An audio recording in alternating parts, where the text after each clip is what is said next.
I'm honoured to be partnering Lina to co-chair the first Singapore Sustainability Product Council. The world has actually entered a new decade with unexpected disruption. The current global pandemic is really a stark reminder that public, private, and people sector have to work together across boundaries. For businesses, adopting responsible ESG practices has become ever more essential to ensure corporate sustainability.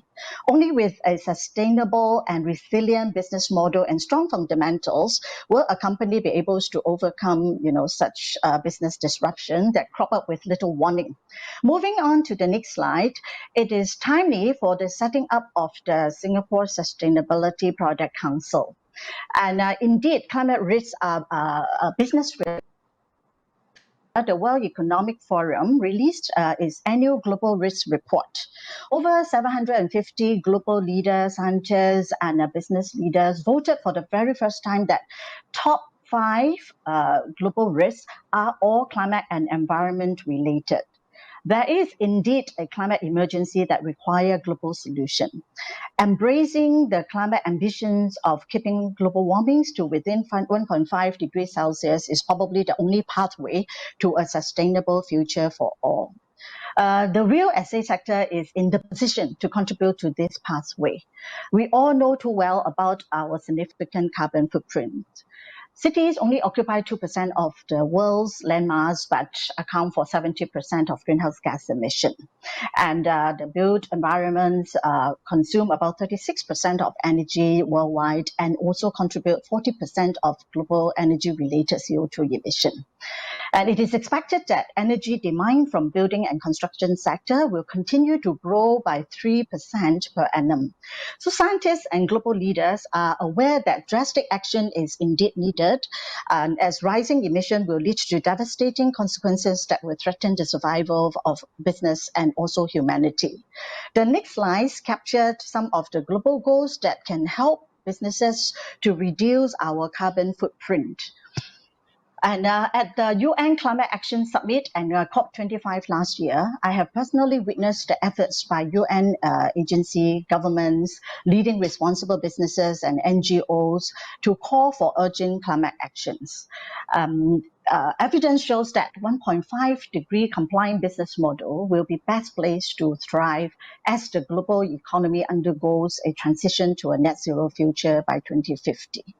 And the annual reduction requirement is driven by the assumption that all buildings will be carbon neutral by 2050. And this is really a big a tall order for buildings to achieve this. But there is indeed a strong business case towards low carbon operations for our industry. Investors and financiers are getting more stringent in assessing a company's sustainability performance when they make investment and lending decisions. Leading global insurers are also increasingly pegging the premiums to the resilience and climate risk of a property. In the UNEP Finance Investor Report published end of last year, it actually offered guidance to global investors and capital markets to be better prepared for climate risks and also to capture opportunities through ESG investing. It advocates the adoption of 3 principles that include responsible investing, responsible and sustainable financing, and of course, sustainable insurance. Since 2014, ULI Center for Sustainability and Economic Performance has been doing great work in providing leadership and support for industry leaders and industry players and professionals to invest in energy efficient, resilient, healthy and sustainable buildings and community. In the next slide, I will share the mission of our ULI Singapore Product Council. And we have designed our mission to complement the work of ULI Center for Sustainability and Economic Performance. And of course, the first mission is to engage our real estate industry leaders and players to accelerate the adoption and implementation of sustainability. And the council will also offer a dynamic platform for knowledge sharing and exchange of best practices that mitigate and adapt to climate and sustainability related challenges. Last but not least, it will offer thought leaderships to industry players to advance the triple bottom line benefits and build a stronger business case for sustainability integration in the built environment. With this, I will hand over to my partner in sustainability, Leonard, to cover the action plan for our council to achieve this mission. Thank you. Yeah. Thank you, Esther. It is always a pleasure to work with her, ever so dynamic and passionate about the cause of sustainability. Yes, global attention on sustainability has until very recently been on climate change. Can I request that we move on to the next slide? The attention has been on climate change and carbon footprint as a result of how we plan our cities and how we construct our buildings. This has also shaped how stakeholders view and finance long-term projects. In fact, for a while, the consensus has been that the infrastructure sector, rather than the real estate sector, holds one of the largest green finance opportunities. But of course, we are rethinking this with the current coronavirus situation. Economic activities come to a standstill, the global supply chain is disrupted, and the aviation industry is in turbulence. But of course, ironically, with this great lockdown, there are evidence of how air quality has improved and how carbon emission has actually come down.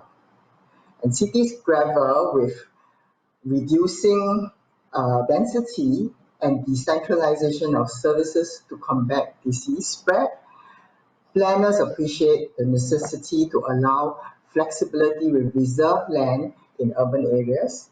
The concept of just-in-time delivery is being challenged, and the notion of food security and utilization of technology for food production in urban centre is now no longer a good to have.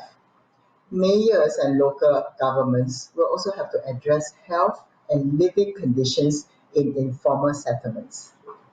Under such a new normal or abnormal, the Sustainability Product Council is formed at the most apt time to examine new challenges faced by cities, developers, and asset owners.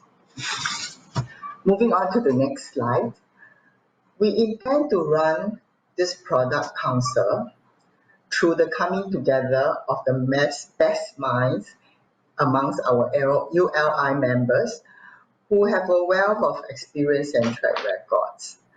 Through regular meetings, we will cover case studies for sustainable buildings, districts, and infrastructure.